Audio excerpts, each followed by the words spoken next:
정유리, 너 아버지 뭐 하시냐? 응?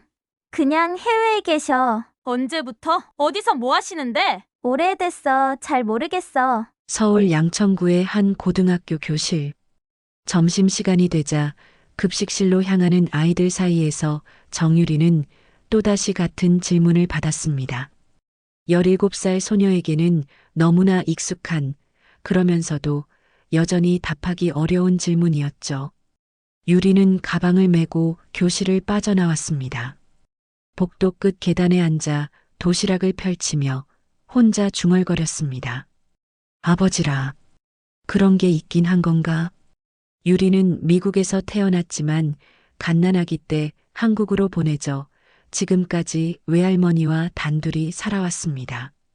아버지의 얼굴은 사진으로도 본 적이 없었고 어머니에 대한 기억도 전혀 없었죠. 외할머니는 그런 질문을 할 때마다 늘 같은 대답만 하셨습니다. 내 아버지는 큰 사람이었단다. 하지만 우리가 너를 지켜야 했기에 멀리 보낸 거야. 큰 사람이라는 게 무슨 뜻인지, 왜 자신을 지켜야 했는지 유리는 알 수 없었습니다. 다만 외할머니가 가끔 이상한 행동을 하신다는 것만 알고 있었죠. 낡은 나무 상자를 방 한구석에 소중히 보관하시면서 그 안에서 군복 같은 옷을 꺼내 정성스럽게 개어두시곤 했습니다. 오후 수업을 마치고 집으로 돌아가는 길, 유리는 버스 창밖으로 지나가는 풍경들을 바라보며 생각에 잠겼습니다. 친구들은 아버지와 등산을 갔다거나 아버지가 용돈을 주었다거나 아버지 직장 이야기를 자연스럽게 했습니다. 반면 유리에게 아버지는 그저 존재하지 않는 것처럼 느껴졌죠. 아니, 정확히는 존재는 하지만 닿을 수 없는 곳에 있는 듯한 묘한 느낌이었습니다. 버스에서 내려 골목길을 걸으며 유리는 자신의 출생에 대해 다시 한번 생각해 봤습니다. 미국에서 태어났다는 것도, 갓난아기 때 한국으로 왔다는 것도 모두 외할머니의 말씀이었습니다.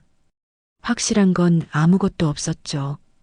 출생신고서나 여권 같은 것들도 외할머니가 모두 관리하고 계셨고 유리는 그런 것들을 직접 본 적이 없었습니다. 집 앞에 도착한 유리는 현관문을 열고 들어서며 외할머니를 불렀습니다. 할머니 왔어요. 유리야, 얼른 들어와. 밥 차려놨다. 거실로 들어서자 외할머니가 소파에 앉아 계셨는데 무릎 위에는 또 그 군복이 놓여 있었습니다. 짙은 카키색 군복에는 여러 가지 휘장들이 달려 있었고 가슴팍에는 영어로 된 이름표가 붙어 있었습니다. 유리는 늘 그 이름표가 궁금했지만 가까이서 본 적은 없었죠. 할머니, 그거 또 왜 꺼내셨어요? 누구 거예요? 내 아버지 거다. 아버지가 군인이었어요? 외할머니는 군복을 쓰다듬으며 먼 곳을 바라보는 듯한 표정을 지으셨습니다. 주름진 손가락이 군복의 휘장들을 하나하나 만지는 모습에서 유리는 묘한 애틋함을 느꼈습니다. 그래, 아주 높은 군인이었지. 하지만 너는 아직 몰라도 돼. 유리는 신발을 벗고 외할머니 옆에 앉았습니다. 가까이서 보니 군복의 이름표에 적힌 글자가 조금 보였습니다. 영어였는데 정확히 읽을 수는 없었지만 분명히 서양 이름 같았죠. 할머니, 아버지는 외국 사람이에요? 반은 맞고 반은 틀렸다. 무슨 뜻이에요? 외할머니는 군복을 조심스럽게 접으며 대답했습니다. 내 아버지는 한국을 사랑하는 사람이었어. 그리고 너와 내 어머니를 무척 사랑했지. 어머니는 어떻게 됐어요? 왜 저 혼자 한국에 왔어요? 이 질문에 외할머니의 표정이 순간 어두워졌습니다. 손이 잠시 멈췄다가 다시 군복을 정리하기 시작했죠. 내 어머니는 너를 낳고 얼마 안 있어서 하늘나라로 갔단다. 교통사고였어. 유리는 가슴이 먹먹해졌습니다. 어머니에 대한 이야기를 들은 것은 이번이 처음이었거든요. 그동안 궁금했지만 물어보기 어려웠던 질문이었는데 답을 듣고 나니 오히려 더 많은 궁금증이 생겼습니다. 그럼 아버지는 왜 저를 혼자 키우지 않으셨어요? 왜 할머니한테 보내셨어요? 그건 내 아버지의 일 때문이었어. 위험한 일을 하셨거든. 위험한 일이요? 외할머니는 유리의 얼굴을 한참 바라보다가 한숨을 쉬었습니다. 유리야, 어떤 진실은 때가 되어야 알 수 있는 거란다. 내 아버지는 분명히 너를 사랑하고 계셔. 다만 지금은 멀리서 지켜볼 수밖에 없는 상황인 거야. 식탁에 마주 앉아 저녁을 먹으며 유리는 계속 생각했습니다. 아버지가 어떤 사람인지, 정말로 자신을 사랑하고 있는지, 언젠가 만날 수 있을지. 외할머니는 유리가 생각에 잠긴 모습을 보며 조용히 말씀하셨습니다. 유리야, 내가 크면서 많이 궁금해하는 걸 안다. 하지만 모든 일에는 때가 있어. 내 아버지도 언젠가는 너를 찾을 거야. 정말요? 그럼 할머니가 거짓말하겠니? 그날 밤 유리는 침실에서 일기장을 펼쳤습니다.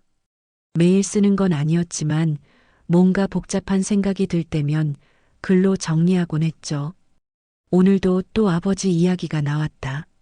친구들은 당연한 듯이 아버지 얘기를 하는데 나만 항상 애매하게 답할 수밖에 없다. 할머니는 아버지가 높은 군인이었다고 하시는데 그럼 왜 나를 키우지 않으셨을까? 위험한 일 때문이라고 하시는데 무슨 일이 그렇게 위험했을까? 창밖으로는 서울의 야경이 반짝이고 있었습니다. 수많은 불빛들 사이 어딘가에 아버지가 있을지도 모른다는 생각이 들었죠. 아니면 정말로 외국에 있을 수도 있고요. 유리는 일기장을 덮고 잠자리에 들었습니다. 꿈속에서라도 아버지를 만날 수 있기를 바라면서 말이죠. 하지만 유리는 몰랐습니다. 자신의 삶에 곧 엄청난 변화가 찾아올 것이라는 사실을 말입니다. 평범했던 화요일 오후 유리는 학교에서 돌아와 숙제를 하고 있었습니다. 영어 단어를 외우던 중 집 전화기가 울렸죠. 외할머니가 부엌에서 설거지를 하고 계셨기에 유리가 받았습니다. 여보세요? 안녕하세요. 주한 미국 대사관에서 연락드립니다. 정유리 양과 통화할 수 있을까요? 유리는 깜짝 놀랐습니다. 미국 대사관이라니 평생 들어본 적 없는 곳에서 전화가 온 것이었죠. 목소리도 한국어는 하지만 분명히 외국인이었습니다. 저예요. 정유리입니다. 안녕하세요, 유리 양. 중요한 연락을 드리려고 합니다. 혹시 할머니분과 함께 통화할 수 있을까요? 유리는 부엌으로 달려가 외할머니를 불렀습니다. 할머니, 미국 대사관에서 전화 왔어요. 저한테 중요한 얘기가 있다고 해요. 외할머니의 얼굴이 순간 굳어졌습니다. 비누 거품이 묻은 손을 급히 닦으며 전화기로 향했죠. 여보세요. 저는 정유리의 외할머니입니다. 전화 너머로 들려오는 외국인의 목소리가 진지했습니다. 외할머니는 몇 마디 영어로 대답한 후 한국어로 물었습니다. 지금 어떤 상황입니까? 통화가 계속되는 동안 외할머니의 표정은 점점 심각해졌습니다. 유리는 옆에서 조마조마하게 지켜보며 무슨 일인지 궁금해했죠. 외할머니가 가끔 네, 알겠습니다라고 대답하는 것 외에는 대부분 상대방이 말하고 있었습니다. 정유리 양 아버지께서 건강이 급속히 악화되어 급히 귀국을 요청하셨습니다. 항공편은 내일 오후에 준비되어 있고 모든 경비는 처리되어 있습니다. 외할머니가 전화를 끊은 후 유리를 바라보는 눈빛이 복잡했습니다. 두려움과 안도감이 동시에 느껴지는 그런 표정이었죠. 할머니, 무슨 일이에요? 아버지가 어떻게 되신 거예요?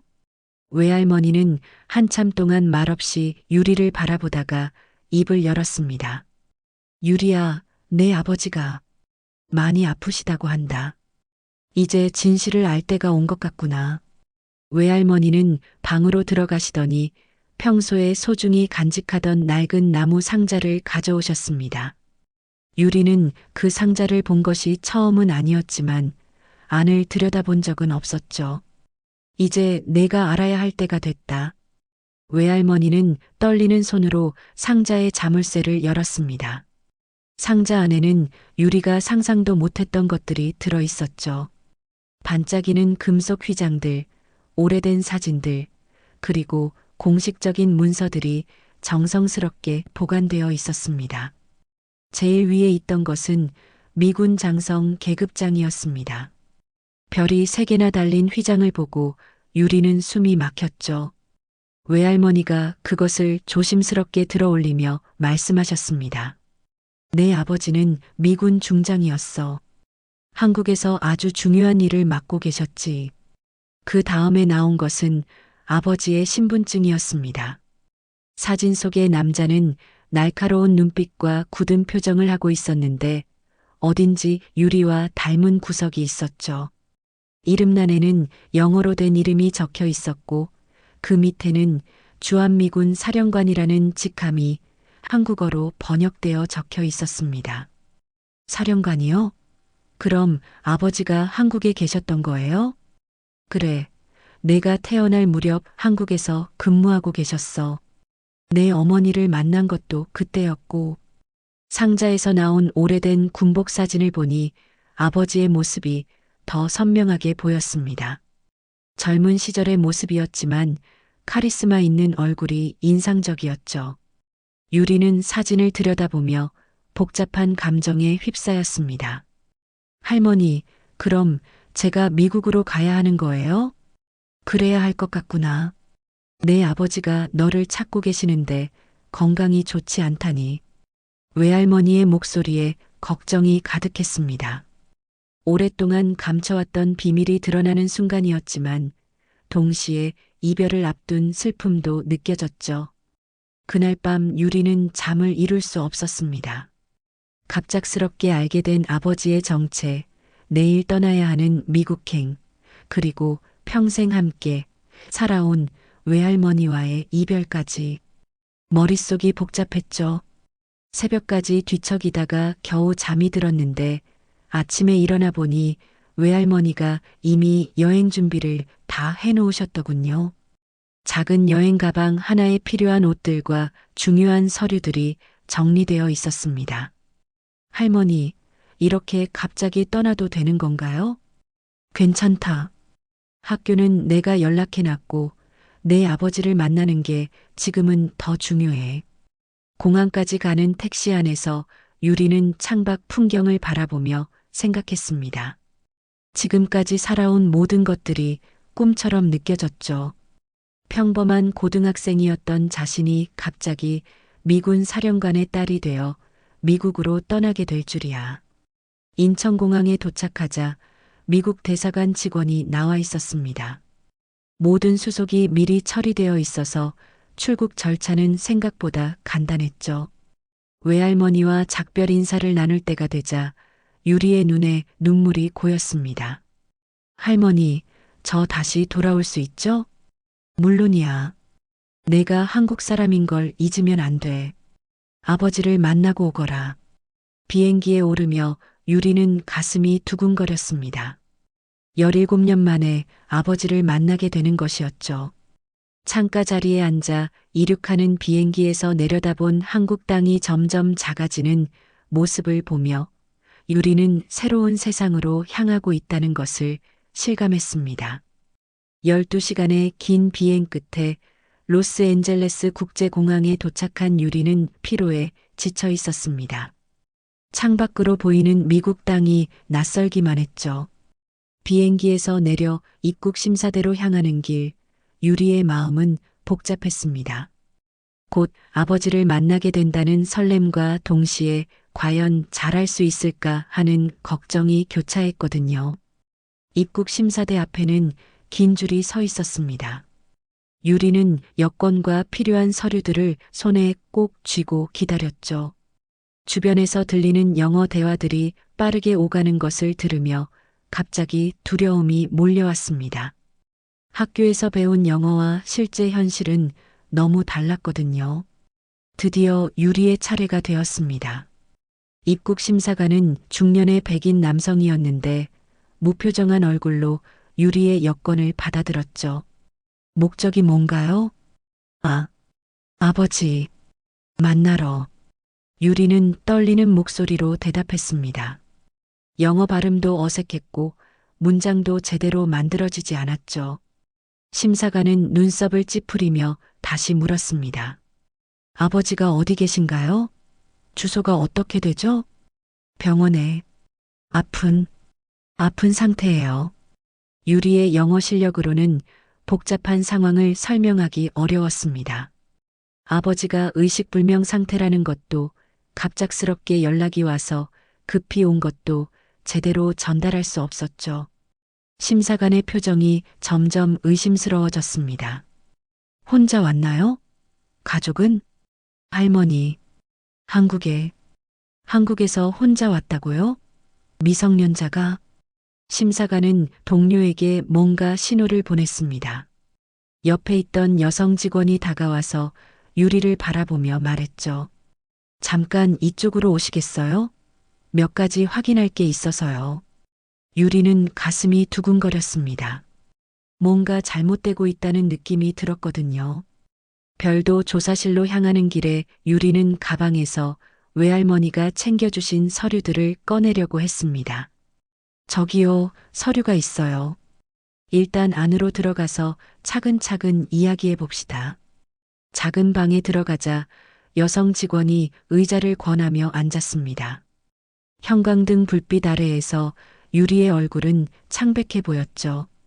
이름이 정유리라고 되어 있는데 아버지 성함은 뭔가요? 유리는 머릿속이 하얘졌습니다. 아버지의 영어 이름을 정확히 기억하지 못했거든요. 신분증에서 봤지만 복잡한 외국 이름이라 발음하기 어려웠습니다. 정영준. 아니, 그게 아니라. 유리는 말을 더듬으며 가방을 뒤졌습니다. 외할머니가 준 나무 상자 안에 있던 아버지의 신분증을 찾기 위해서였죠. 직원들은 유리의 당황한 모습을 보며 더욱 의심스러워했습니다. 차분히 하세요. 아버지에 대해 정확히 아는 게 없나요? 그때 유리의 손에 아버지의 군 신분증이 잡혔습니다. 플라스틱 카드 안에는 아버지의 사진과 함께 계급, 이름, 그리고 주한미군 사령관이라는 직책이 적혀 있었죠. 그냥, 이거, 제 아버지 거예요. 유리는 떨리는 손으로 신분증을 내밀었습니다. 여성 직원이 그것을 받아들고 자세히 살펴보는 순간 얼굴 표정이 완전히 바뀌었죠. 이건. 직원은 급히 무전기를 꺼내 어딘가에 연락을 취했습니다. 영어로 빠르게 이야기하는 내용을 유리는 정확히 알아들을 수 없었지만 분위기가 급변하고 있다는 것은 느낄 수 있었습니다. 몇 분 후 방문이 열리더니 제복을 입은 여러 사람들이 들어왔습니다. 그중 한 명은 높은 계급장을 단 군인이었죠. 방 안의 분위기가 갑자기 엄숙해졌습니다. 실례합니다. 경비 책임자 윌슨입니다. 책임자는 유리 앞에 와서 정중하게 인사했습니다. 그리고 아버지의 신분증을 받아 확인한 후 조심스럽게 물었죠. 정영준 장군님의 따님이십니까? 그 순간 유리는 무릎이 풀렸습니다. 지금까지 의심받고 있다가 갑자기 정중한 대우를 받게 되니 감정이 북받쳐 올랐거든요. 눈물이 주르륵 흘러내렸습니다. 저는 그냥 아버지를 만나고 싶었을 뿐이에요. 유리는 바닥에 주저앉으며 울음을 터뜨렸습니다. 17년 동안 품어왔던 그리움과 외로움, 그리고 갑작스럽게 알게 된 진실에 대한 혼란이 모두 눈물로 쏟아져 나왔죠. 왜 이제서야? 왜 이렇게 늦게 나를 찾으셨어요? 유리의 절규 같은 울음소리가 작은 방 안에 울려 퍼졌습니다. 주변에 있던 모든 사람들이 숙연해졌죠. 책임자는 무전기를 통해 뭔가 지시를 내렸고 곧이어 놀라운 일이 벌어졌습니다. 조사실 밖으로 나오자 공항 내에 있던 모든 미군 복무자들이 복도 양쪽에 도열해 있었습니다. 유리가 지나가자 그들은 일제히 거수 경례를 했죠. 손을 이마에 대고 똑바로 선 채 유리를 향해 경의를 표하는 모습이었습니다. 유리는 그 광경을 보고 더욱 울음을 터뜨렸습니다. 자신이 누구인지도 모른 채 살아왔는데 이렇게 많은 사람들이 자신에게 경례를 하다니 믿기지 않았거든요. 따님, 장군님이 계신 병원으로 모시겠습니다. 책임자의 안내에 따라 유리는 공항을 빠져나왔습니다. 대기하고 있던 검은 차량에 올라타며 유리는 창밖을 바라봤죠. 미국 땅에서 아버지의 딸로 인정받는 순간이었습니다. 차 안에서 책임자는 유리에게 조심스럽게 설명했습니다. 장군님께서 많이 편찮으십니다. 병원에 도착하면 의료진이 상황을 자세히 설명해 드릴 겁니다. 유리는 고개를 끄덕이며 창밖 풍경을 바라봤습니다. 낯선 도시의 모습들이 지나가고 있었지만 이제는 혼자가 아니라는 느낌이 들었죠. 아버지가 있는 곳으로 가고 있다는 사실만으로도 마음이 조금 편안해졌습니다. 공항에서 일어난 일은 순식간에 화제가 되었습니다. 여러 사람들이 휴대폰으로 촬영한 영상들이 소셜미디어에 올라가기 시작했거든요. 한국계 소녀가 공항에서 미군들의 일제 경례를 받는 모습은 충격적이었죠. 병원으로 향하는 차 안에서 책임자 윌슨이 유리에게 조심스럽게 말했습니다. 따님, 공항에서 일어난 일이 뉴스에 나올 수도 있습니다. 기자들이 관심을 보일 텐데 준비하셔야 할 것 같아요. 유리는 이해할 수 없었습니다. 자신은 그냥 아버지를 만나러 온 것뿐인데 왜 이렇게 큰 일이 되는 것인지 말이죠. 제가 뭘 잘못했나요? 잘못하신 게 아닙니다. 다만 장군님의 신분이 워낙 특별하시다 보니 차창 밖으로 로스앤젤레스의 풍경이 지나가고 있었습니다. 높은 빌딩들과 넓은 도로, 그리고 한국과는 전혀 다른 분위기의 도시 모습이 유리의 눈에 들어왔죠. 하지만 유리의 마음은 온통 아버지 생각뿐이었습니다. 아버지는 정말 많이 아프신가요? 윌슨의 표정이 어두워졌습니다. 장군님께서 지난주부터 갑자기 쓰러지셨어요. 의사들이 최선을 다하고 계시지만 병원에 도착하자 또 다른 놀라운 광경이 펼쳐졌습니다. 병원 입구에는 이미 여러 기자들이 모여 있었고 카메라와 마이크를 든 채 대기하고 있었죠. 유리를 태운 차가 도착하자 플래시가 터지기 시작했습니다. 저기 유리 양입니다.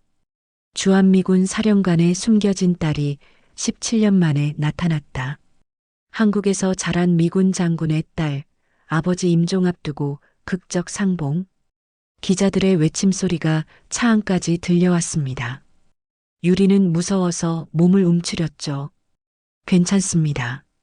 우리가 호위해 드릴게요. 경호원들이 차 주변을 둘러싸고 유리를 보호하며 병원 안으로 안내했습니다. 병원 로비에서도 사람들의 시선이 쏠렸지만 곧바로 특별 엘리베이터를 이용해 위층으로 올라갔죠. 중환자실 앞에 도착했을 때 의료진이 기다리고 있었습니다. 백발의 의사가 유리에게 다가와 정중하게 인사했죠. 유리 양이시군요. 저는 담당의 존슨입니다. 아버님 상태에 대해 말씀드려야 할 것 같은데 유리의 가슴이 두근거렸습니다. 의사의 표정이 심각해 보였거든요. 지금 어떤 상태세요? 장군님께서 뇌출혈로 쓰러지셨습니다. 수술은 했지만 아직 의식을 회복하지 못하고 계세요. 솔직히 말씀드리면 하루 이틀이 고비입니다. 유리는 다리에 힘이 빠졌습니다. 이렇게 멀리 와서 아버지를 만나게 됐는데 정작 대화조차 나눌 수 없다는 현실이 받아들여지지 않았죠. 그럼 아버지가 제가 온 걸 모르세요? 의식이 없으시니까. 하지만 곁에 있어 주시면 분명 느끼실 거예요. 중환자실 문을 열고 들어가자 각종 의료 장비들이 윙윙거리는 소리가 들렸습니다. 침대에 누워 계신 아버지의 모습을 본 순간 유리는 숨이 막혔죠.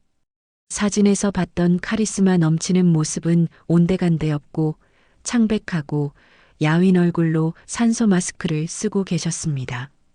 여러 개의 관들이 몸에 연결되어 있었고 심전도 기계가 규칙적인 소리를 내고 있었죠. 아버지. 유리는 조심스럽게 침대 옆으로 다가갔습니다. 평생 만나보고 싶어 했던 아버지가 눈앞에 있는데 말을 걸 수도 없고 대답을 들을 수도 없다는 게 너무 슬펐습니다. 아버지, 저예요. 유리예요. 한국에서 왔어요. 아무런 반응이 없었습니다. 다만 심전도 기계의 소리만 계속 울릴 뿐이었죠. 유리는 아버지의 손을 조심스럽게 잡았습니다. 생각보다 차가운 손이었어요. 간호사가 들어와서 유리에게 의자를 가져다 주었습니다. 많이 힘드시겠지만 가족이 곁에 있어 주시는 게 환자에게 도움이 됩니다. 유리는 아버지 옆에 앉아 그동안 하고 싶었던 말들을 속삭이기 시작했습니다. 아버지, 저 많이 궁금했어요. 왜 저를 혼자 두고 가셨는지, 정말 저를 사랑하시는지. 할머니는 아버지가 저를 지키려고 그랬다고 하시는데 정말 그런 거예요? 병실 창문 너머로는 로스앤젤레스의 야경이 보였습니다. 수많은 불빛들이 반짝이고 있었지만 유리의 마음은 어둡기만 했죠. 그때 문이 열리며 군복을 입은 중년 남성이 들어왔습니다. 가슴에 달린 계급장을 보니 상당히 높은 지위의 사람 같았어요. 실례합니다. 저는 장군님의 비서관 파커입니다. 파커는 유리에게 정중하게 인사한 후 봉투 하나를 내밀었습니다. 장군님께서 의식을 잃기 전에 유리 양에게 전해달라고 하신 것입니다. 유리는 떨리는 손으로 봉투를 받았습니다. 봉투 겉면에는 한국어로 사랑하는 딸 유리에게라고 적혀 있었죠. 봉투를 열자 오래된 서류 한 장이 나왔습니다. 한국 국방부 공식 문서였는데 제목이 정유리 보호 계획이라고 되어 있었어요. 내용을 읽어보니 유리는 충격을 받았습니다. 북한 공작원이 장군의 가족을 노릴 가능성으로 인해 딸을 한국에 은밀히 보냄. 공개할 경우 생명 위협 우려. 문서에는 더 자세한 내용들이 적혀 있었습니다. 유리의 신변 보호를 위해 아버지가 얼마나 많은 고민을 했는지, 그리고 외할머니와 어떤 협의를 했는지가 구체적으로 기록되어 있었죠. 이게 진짜예요? 파커가 고개를 끄덕였습니다. 장군님께서 17년 동안 유리 양의 안전을 최우선으로 생각하셨습니다. 매년 생일마다 선물을 보내려고 하셨지만 신분 노출 위험 때문에 포기하셨죠. 유리는 그제서야 모든 것을 이해할 수 있었습니다. 자신이 버려진 것이 아니라 보호받고 있었다는 것을, 아버지가 멀리서나마 자신을 지켜보고 계셨다는 것을 말이죠. 그날 밤 유리는 병실에서 잠을 이루지 못했습니다. 의자에 앉아 아버지의 얼굴을 바라보며 17년간 쌓였던 복잡한 감정들이 한꺼번에 밀려왔거든요. 기밀 문서를 읽고 나서야 모든 진실을 알게 되었지만 여전히 마음 한구석에는 원망과 서운함이 남아 있었습니다. 새벽이 되자 유리는 가방에서 외할머니가 챙겨주신 아버지의 물건들을 하나씩 꺼내기 시작했습니다. 낡은 군복, 오래된 사진들, 그리고 각종 휘장들을 침대 옆 탁자 위에 정성스럽게 놓았죠. 가장 먼저 꺼낸 것은 아버지가 젊었을 때 찍은 군복 사진이었습니다. 20대 후반쯤으로 보이는 아버지의 모습은 지금 침대에 누워 계신 모습과는 너무 달랐어요. 날카로운 눈빛과 당당한 어깨, 그리고 자신감 넘치는 표정이 인상적이었죠. 어렸을 때 이 사진 속 사람이 보고 싶었어요. 유리는 사진을 들고 의식불명 상태인 아버지에게 말했습니다. 목소리에는 그동안 억눌러왔던 감정이 고스란히 담겨 있었죠. 할머니 방에서 이 사진을 훔쳐봤을 때가 있어요. 이 사람이 정말 내 아버지인지 어디서 뭘 하고 계신지 너무 궁금했거든요. 유리는 다른 사진들도 하나씩 꺼내며 침대 곁에 펼쳐놓았습니다. 아버지가 다른 군인들과 함께 찍은 사진, 한국의 어떤 행사에서 찍은 사진, 그리고 어머니와 함께 찍은 것으로 보이는 몇 장의 사진들도 있었어요. 그런데 왜 나는 아무것도 모르고 살아야 했죠? 유리의 목소리가 떨리기 시작했습니다. 17년간 품어왔던 의문과 상처가 터져나오는 순간이었죠. 친구들이 아버지 얘기할 때마다 저는 그냥 모르는 척 했어요. 아버지가 있는지 없는지도 확실하지 않았거든요. 왜 다른 아이들처럼 평범하게 살 수 없었던 거예요? 침대에 누운 아버지는 여전히 아무런 반응이 없었습니다. 다만 심전도 기계의 규칙적인 소리만 병실에 울려 퍼질 뿐이었죠. 유리는 아버지의 손을 꼭 잡으며 계속 말했습니다. 할머니는 항상 아버지가 저를 사랑한다고 하셨어요. 그런데 사랑한다면서 왜 한 번도 만나러 오지 않으셨어요?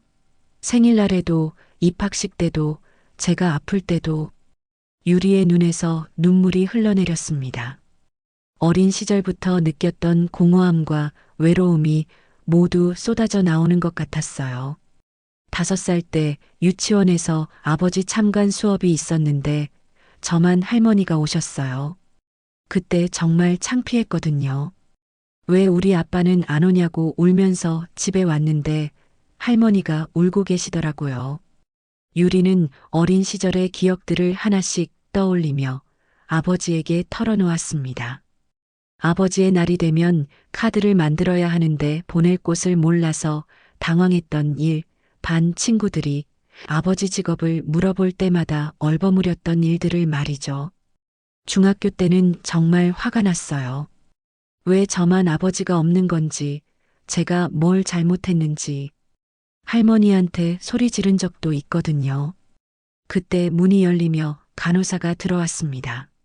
새벽 라운드를 돌고 있던 참이었죠. 많이 힘드시죠? 가족들이 이렇게 이야기해 주시면 환자에게 도움이 됩니다. 간호사는 아버지의 상태를 체크한 후 조용히 나갔습니다. 유리는 다시 아버지만의 둘만의 시간이 되자 더욱 솔직하게 마음을 열었어요. 아버지, 기밀 문서 읽었어요. 저를 지키려고 그랬던 거라는 걸 이제야 알겠어요. 하지만 그래도 서운해요. 왜 한 번도 설명해 주지 않으셨어요? 제가 이해할 수 있을 만큼 컸을 때도요. 유리는 아버지의 계급장을 들고 불빛에 비춰봤습니다. 별 3개가 달린 중장 계급장은 무겁고 차가웠어요. 이 계급장이 그렇게 중요했나요? 저보다 더 중요했던 거예요? 하지만 기밀 문서의 내용을 다시 생각해 보니 유리의 마음도 조금씩 변하기 시작했습니다. 아버지가 얼마나 어려운 선택을 했는지, 그리고 그 선택이 얼마나 고통스러웠을지 상상이 되었거든요. 아버지도 힘드셨겠죠? 저를 보내는 게. 유리는 어머니와 함께 찍은 아버지의 사진을 바라봤습니다. 사진 속 아버지의 표정이 지금까지 본 어떤 사진보다 부드러웠어요. 분명히 행복한 순간을 담은 사진이었을 거예요. 어머니가 돌아가시고 저까지 위험해질 뻔했을 때 얼마나 무서우셨을까요? 제가 아버지 입장이었다면 어떤 선택을 했을까요? 시간이 흐르면서 유리의 마음속 원망은 점점 이해로 바뀌어 갔습니다.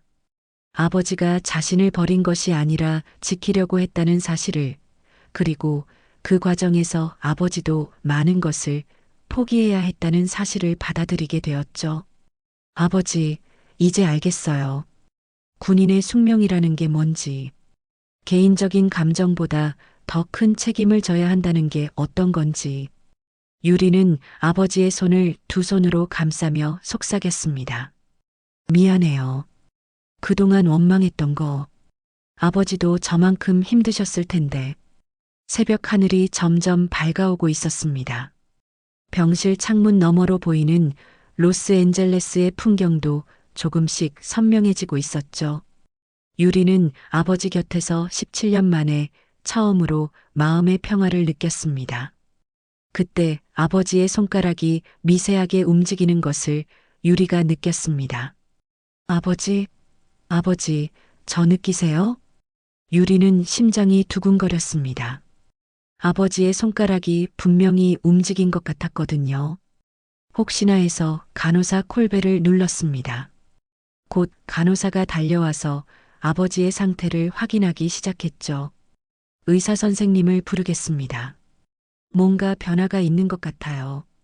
몇 분 후 존슨 의사가 급히 들어와 아버지의 눈꺼풀을 들춰보며 펠라이트로 동공 반응을 확인했습니다. 그리고 청진기를 가슴에 대고 심음을 들어보더니 놀란 표정을 지었어요. 장군님? 들리시면 손가락을 움직여 보세요.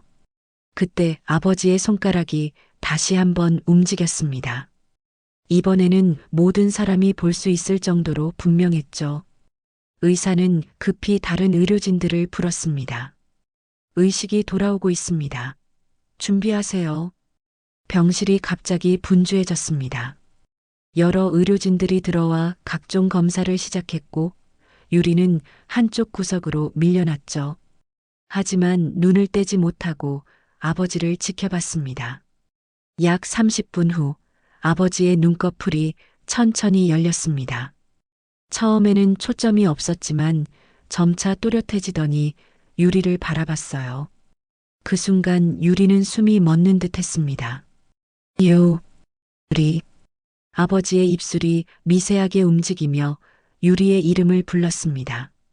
산소 마스크 때문에 목소리가 작고 간신히 들릴 정도였지만 분명히 유리를 부르는 소리였어요.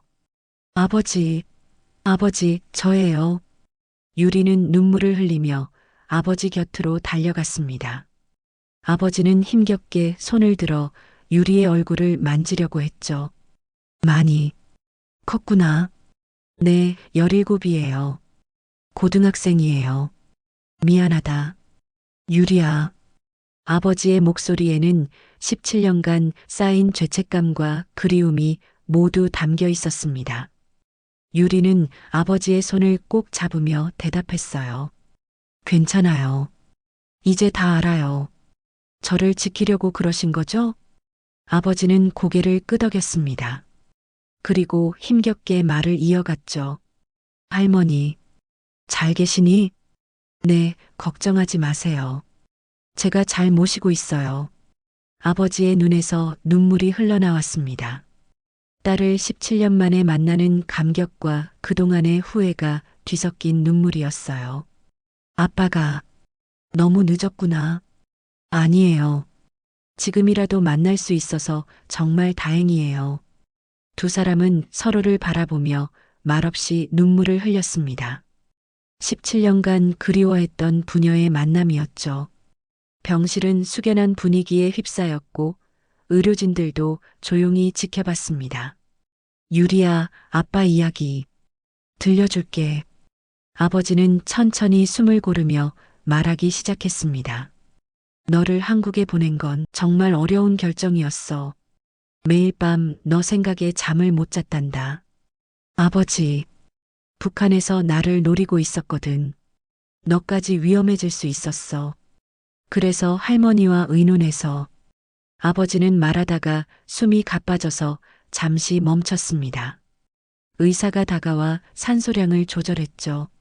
너무 무리하지 마세요. 천천히 하시면 됩니다.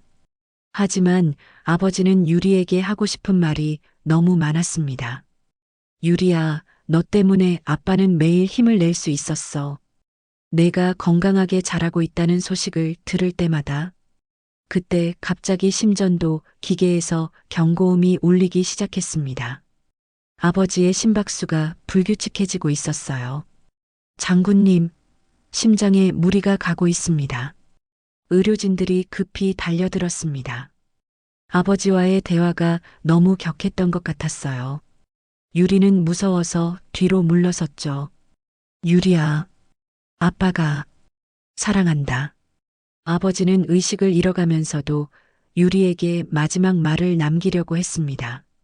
아버지, 안 돼요. 응급실로 모시겠습니다. 의료진들이 아버지를 급히 응급실로 옮기기 시작했습니다. 유리는 따라가려고 했지만 간호사가 막았어요. 죄송합니다. 가족분은 밖에서 기다려주세요. 복도에 혼자 남겨진 유리는 아무것도 할 수 없었습니다. 겨우 아버지와 대화를 나눴는데 다시 잃을지도 모른다는 생각에 절망스러웠죠. 1시간 후 존슨 의사가 수술복을 입고 나타났습니다. 표정이 어두워 보였어요. 어떻게 되셨어요? 일단 안정은 되었습니다. 하지만 상태가 더 악화되었어요. 솔직히 말씀드리면 의사는 잠시 말을 멈췄다가 조심스럽게 이어갔습니다. 오늘 밤이 고비일 것 같습니다. 유리는 다리에 힘이 빠져 복도 의자에 주저앉았습니다. 겨우 만난 아버지를 이렇게 빨리 잃을 수도 있다는 현실이 받아들여지지 않았어요. 그때 파커 비서관이 다가왔습니다. 유리 양 밖에 기자들이 더 몰려들고 있습니다. 장군님의 의식 회복 소식이 알려진 것 같아요. 지금 그런 게 중요해요? 유리는 화가 났습니다. 아버지가 위험한 상황인데 기자들은 뉴스거리만 찾고 있다는 게 이해되지 않았거든요. 물론 지금은 장군님이 우선입니다. 다만 나중에 대비해서 말씀드린 거예요. 복도에 있던 텔레비전에서는 뉴스가 나오고 있었습니다.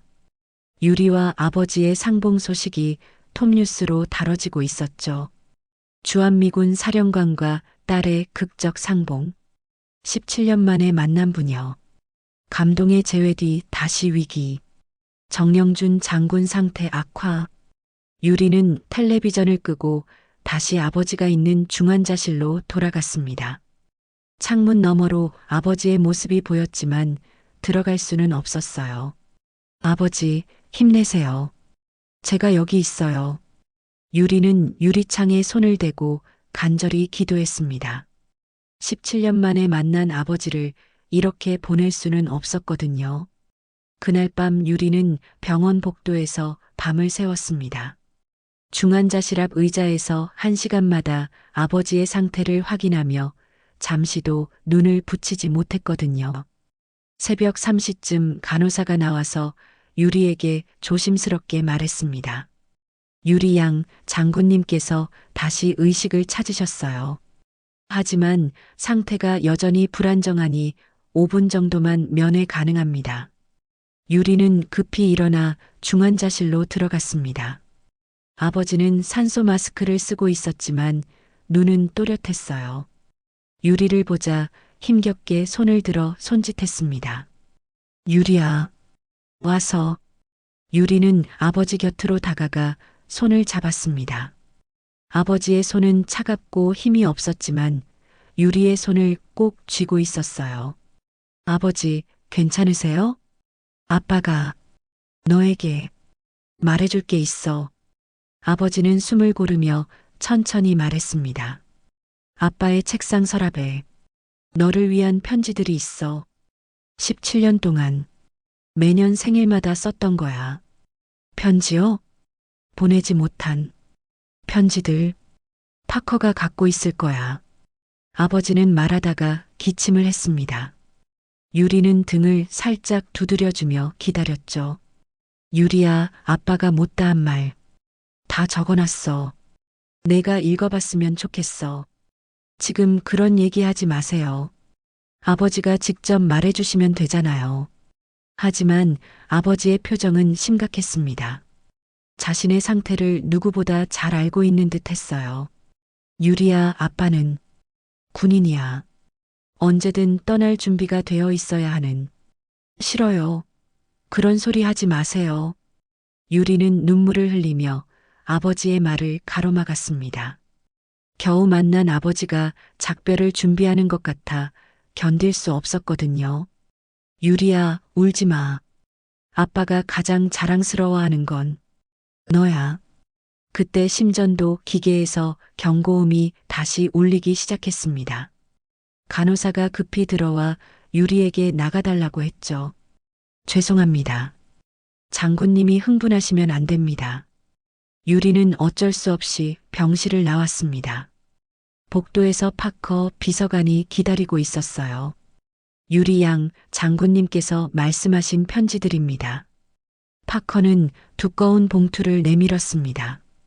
봉투 안에는 17개의 편지가 들어 있었어요. 각각 다른 해의 유리 생일 날짜가 적혀 있었죠. 매년 유리 양의 생일마다 장군님께서 직접 쓰신 편지들입니다. 보내고 싶어 하셨지만 보안상 보낼 수 없었죠. 유리는 편지들을 보며 가슴이 뭉클해졌습니다. 아버지가 자신을 잊지 않고 있었다는 증거였거든요. 가장 오래된 편지부터 펼쳐보기 시작했습니다. 유리가 1살 때 쓴 편지였어요. 사랑하는 딸 유리에게 내가 태어난 지 벌써 1년이 되었구나. 아빠가 곁에 있어주지 못해서 정말 미안해. 하지만 너를 사랑하는 마음은 변하지 않을 거야. 건강하게 자라다오. 두 번째 편지는 유리가 5살 때의 것이었습니다. 유리야, 이제 유치원에 다닌다고 하는구나. 아빠도 어렸을 때 너처럼 호기심이 많았어. 새로운 친구들을 많이 사귀고 즐겁게 지내렴. 편지를 읽어갈수록 유리의 눈물이 멈추지 않았습니다. 아버지가 자신의 성장 과정을 얼마나 세심하게 지켜보고 있었는지 알 수 있었거든요. 10번째 편지는 유리가 10살 때의 것이었는데 내용이 특별했습니다. 유리야, 아빠가 너를 보내놓고 가장 후회하는 건 내 생일 케이크에 촛불을 켜주지 못한다는 거야. 소원을 들어주지 못해서 정말 미안해. 언젠가 꼭 내 곁에서 생일 축하를 해주고 싶어. 마지막 편지는 올해 유리가 17살이 되는 생일에 쓴 것이었습니다. 내 사랑하는 딸 유리에게 벌써 17년이라는 시간이 흘렀구나. 아빠는 지금 너무 아프지만 내가 이 편지를 읽고 있다는 것은 우리가 드디어 만났다는 뜻이겠지. 아빠가 가장 바라던 일이야. 유리야, 아빠가 너에게 해주고 싶었던 말이 있어. 너는 아빠의 자랑이고 아빠 인생의 가장 소중한 선물이야. 비록 늦었지만 이제라도 말할 수 있어서 다행이야. 사랑한다, 유리야.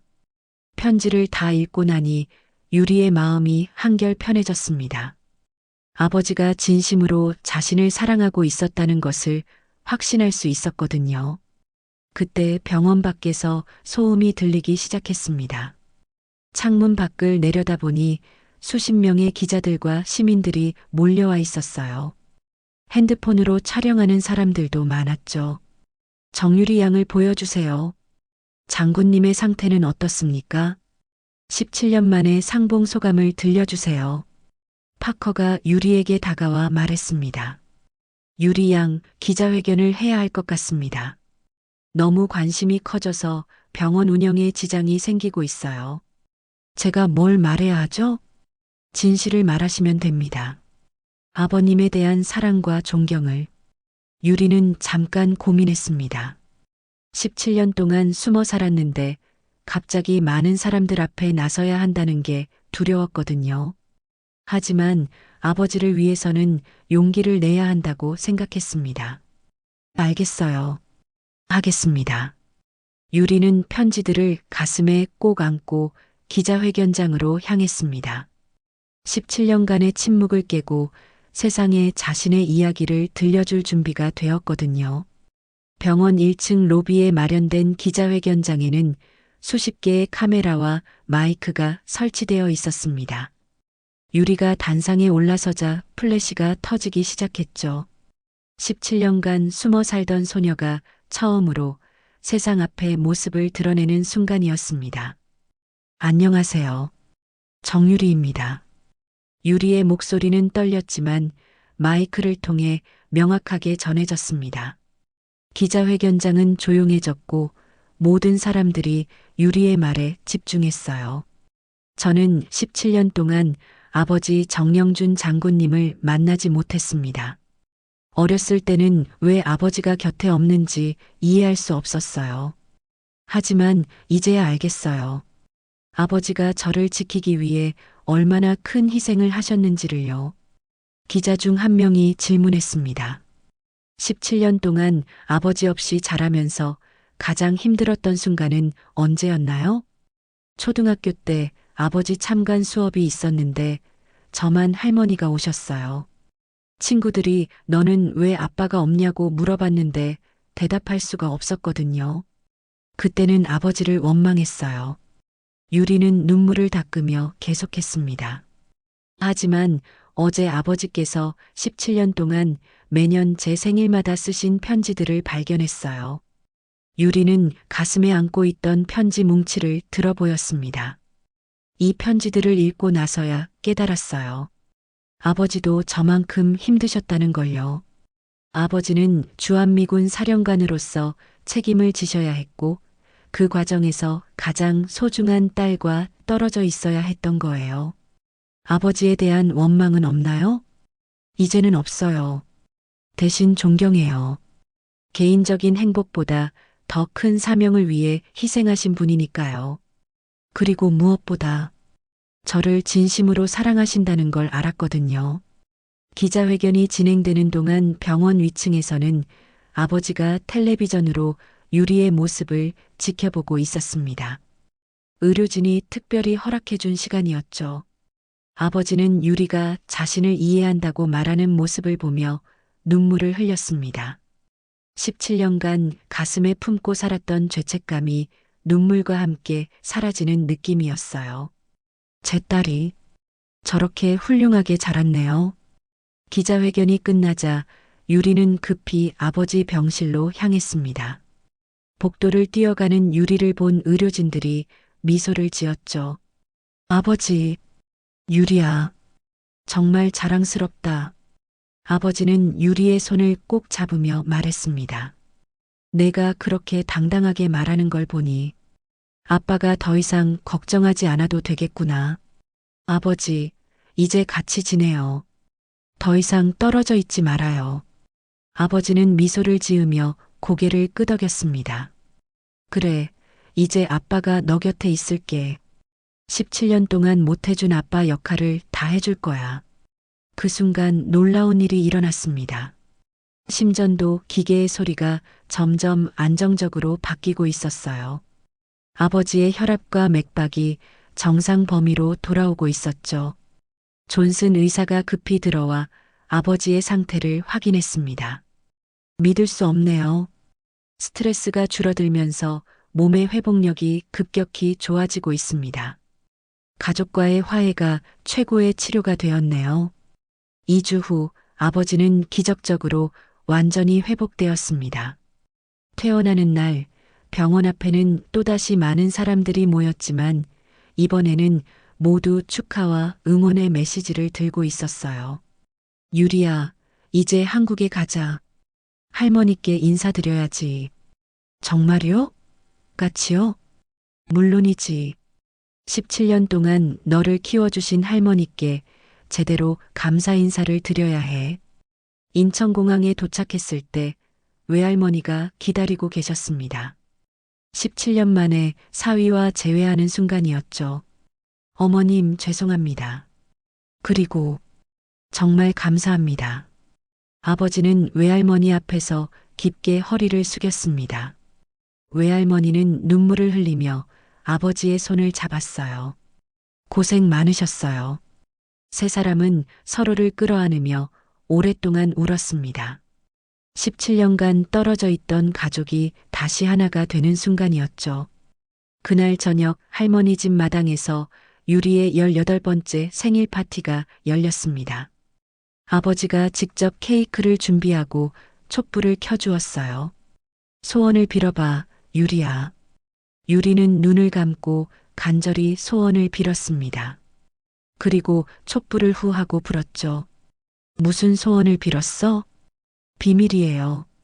하지만 이미 이뤄진 소원이에요. 아버지와 외할머니가 고개를 갸우뚱했습니다. 이미 이루어졌다고? 네. 가족이 함께 있는 거요. 이보다 더 큰 소원이 어디 있겠어요? 그날 밤 유리는 17년 만에 아버지의 자장가를 들으며 잠들었습니다. 창밖으로 보이는 별들이 유난히 밝게 빛나고 있었어요. 6개월 후 아버지는 한국 근무를 요청해서 받아들여졌습니다. 이제 유리는 매일 아버지와 함께 저녁을 먹고 학교 이야기를 나누며 평범하지만 소중한 일상을 보낼 수 있게 되었죠. 아버지, 지금이 제 인생에서 가장 행복한 시간이에요. 아빠도 그래, 유리야. 17년을 기다린 보람이 있어. 아버지와 딸은 서로를 바라보며 미소를 지었습니다. 긴 기다림의 끝에서 찾은 진짜 행복이었어요. 오늘 이야기가 마음에 드셨다면 구독과 좋아요, 알림 설정 잊지 마세요. 그리고 이야기를 보시고 여러분의 소중한 의견도 댓글로 나눠주세요. 오늘도 시청해주셔서 감사합니다. 내일 아침 6시에 다시 찾아뵙겠습니다.